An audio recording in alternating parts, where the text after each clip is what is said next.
Alright, so this Knife Thoughts video is going to be an everyday carry video. And I haven't done one of these in a long time. I'm not sure if people are interested in them or not, but I figured I'd do one. Today's Friday, and I wasn't quite sure if it was Fixed Blade Friday, or Frame Lock Friday, or Farm and Field Friday. We're all in quarantine, trying to make sure that we do our part to slow the spread of the coronavirus. And I don't know about you, but for me, the days somewhat blend together. I'm keeping busy, but I'm not doing my normal routine. And so I decided to go with all three. So I'll just give you a little bit of information on these knives and where I got them, things like that, what I think of them, and hopefully it's interesting. So I'll start with the fixed blade. This knife I haven't had for super long. First thing you notice probably is that this sheath is very, very nice, very cool sheath. Clearly hand tooled, looks hand stitched. I haven't looked into this Mark Parsons, but whoever made it did a good job. Now, I was told by the knife maker that this is from a snake that he actually caught or killed or whatever himself, and that's pretty cool. I should know for sure, but it looks like rattlesnake skin to me. Then let's look at the knife. So this is a Rocky Menefee.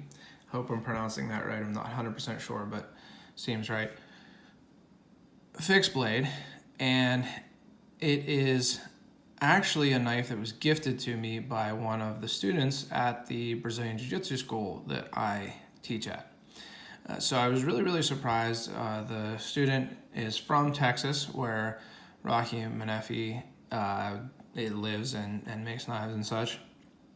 And the student knew that I was interested in knives and checked out some of my content, and then just came in and gave this to me. And I was just super blown away, not only because I didn't expect it at all, but because it's just a really, really nice knife and totally unexpected. I love getting knives as gifts, and this was certainly a great gift. So big thanks. I'm not sure if they'd want me to shout them out or not, but if you watch this, thank you very much. You'll know who you are. I get gifted a lot of knives, so I'm very blessed and grateful for that. But this is a handmade knife. It has a nice thin grind on this blade. I'm forgetting right now, I think it's either 154 cm or ATS 34. I'm thinking it's ATS 34. I did ask the maker, and should have checked before I made the video. But it is stag handles, and really nice stag. Now, stag can look a lot of different ways, but I really like the stag on this. It has a nice smooth feel to it, actually, but still has some grip to it. And it actually has some G10, I believe, yellow G10 liners. I'm not always super into liners, to be honest, but you know, the stag looks really great, and the liners give it a little extra width. Now, I actually just checked while I was making the video here, and it is ATS 34. But one thing that I noticed, that this actually has a tapered tang, so you can see the thickness up here at the end of the top of the handle. It actually tapers down, so that's kind of a cool thing, a distal taper on the handle. And it's a really comfortable knife in the hand. I really like how it feels. It's not a big knife, as you can see, about a 3.5 inch blade, but it feels really good in my hand. Came with this lanyard, and I really, really like it. So like I say, I'm always really, really happy to get any knife as a gift, but this one was one that was unexpected, and it's a super, super nice knife. So I decided to carry that today for my fixed blade. Go next for the modern frame lock, so another Friday option, Frame Lock Friday. This is a Spyderco Domino. It's a discontinued model. Now, this one I actually traded for some jiu-jitsu lessons. So another kind of connection to to my normal work outside of knives. And I was really happy to trade for it. Another person at the gym who is also very interested in knives and appreciates that I'm interested in them. And I'm always, excited to be able to get a new knife. And so we did some private lessons, and actually he still has one left on what we agreed on. So I'll have to do that after the quarantining is over. But got this through that, and so thanks for that. Again, I think he wouldn't care, but you know who you are.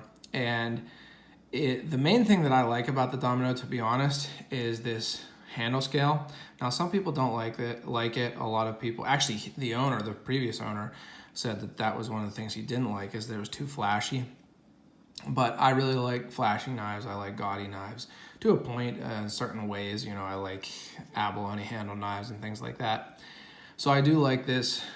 It's like lightning strike carbon fiber, has blue threads and then silver threads. And I like how it looks. Then it's a frame lock, titanium frame lock on the other side. You can see that it does have a lock bar insert, which is nice. I have all my collection knives here, so I'll show you.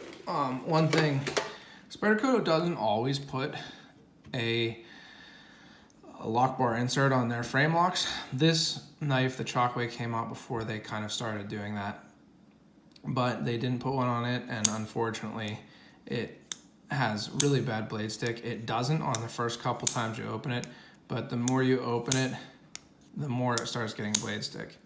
You can probably hear it getting worse. And I actually sent this into Spyderco, and they said they couldn't do anything to improve its function. So that was a bummer, and why I like that they have it on this knife. I think that they always put it on their flipper knives. So, or do now. The Southern, their first flipper, didn't have a lock bar insert, I don't think. But I like that it has that. And I really like the blade shape. So classic Spyderco leaf shape blade, and it really is a good blade shape. I mean, it's pretty much can do anything. It works well for really any kind of cutting task you need. One thing I was kind of surprised on is that I do like the ergonomics.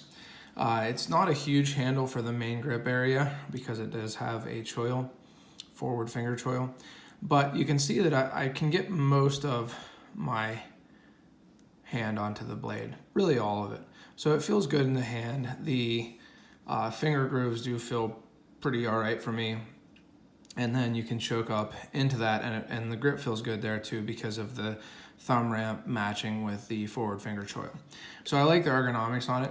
Now, one thing, when I got it, it was a little bit rough on the flipping. It didn't flip as well as I thought it should. So this knife originally, it has ball bearings in it, and it had racers. I always forget if it's racers or races. I think it's races.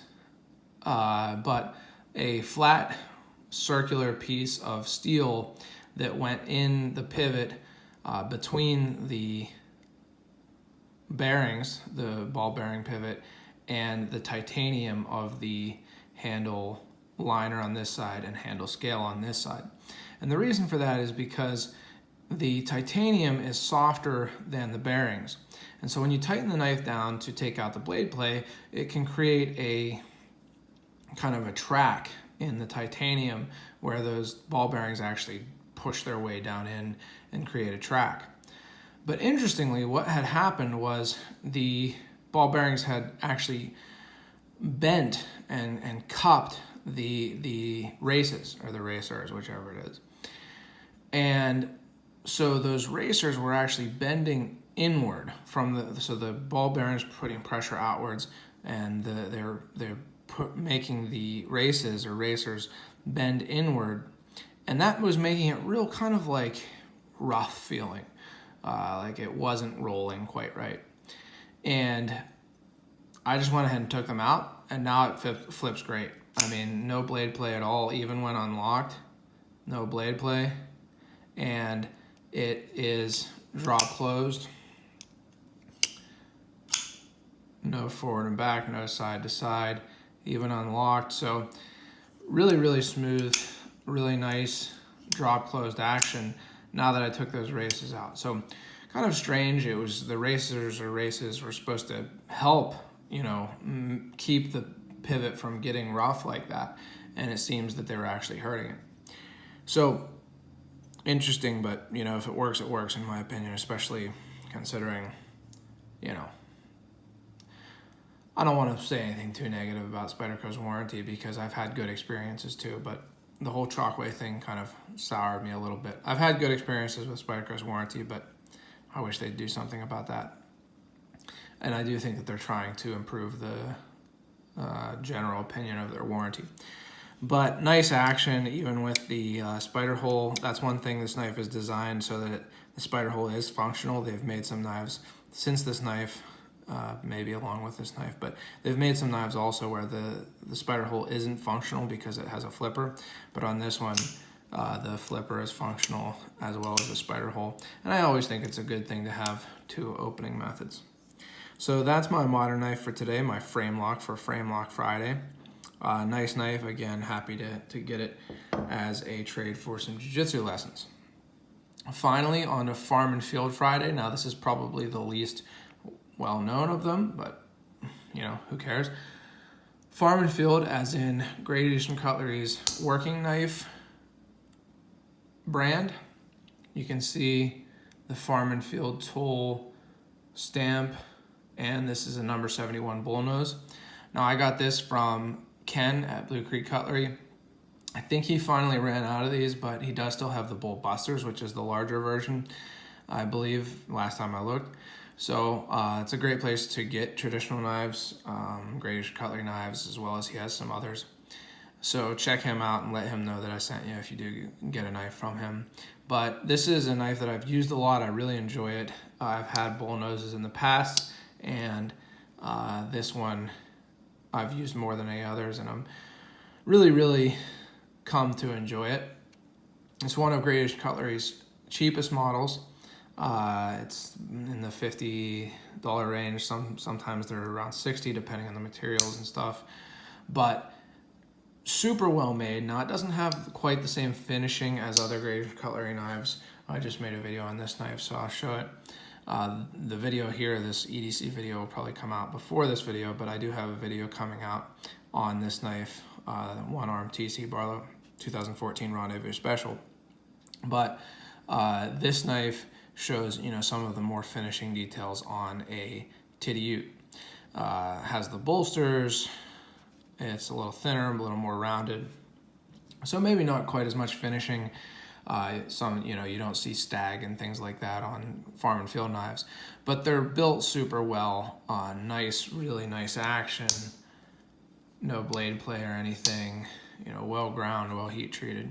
So I really enjoy this knife as a using knife, and it's usually the first knife that I recommend to people when they're interested in Great Eastern Cutlery knives. So this is my knife for Farm and Field Friday.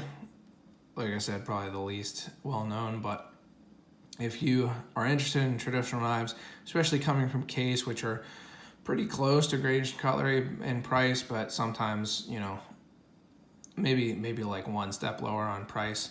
If you're used to that price range, then this is probably going to be a good first step into Great Eastern Cutlery. So that's my last one for today. No real theme on these. Sometimes I'll do a theme for my carry just to, I guess, entertain myself, but no real theme on these. Just, I guess the theme is, I don't know which Friday it is, Fixed Blade Friday, Frame Lock Friday, or Farm and Field Friday, but just 3 good knives, and I enjoy them all. They're all users, and I hope you enjoyed the video. As always, if you like the video, please do like it and subscribe to my channel. Hit the bell for notifications so you get notified when I post a new video. Check out my website where I post articles and things like that at knifethoughts.com, and all my social media, pretty much all, if you go to or search Knife Thoughts. And as always, don't forget to go out and do good.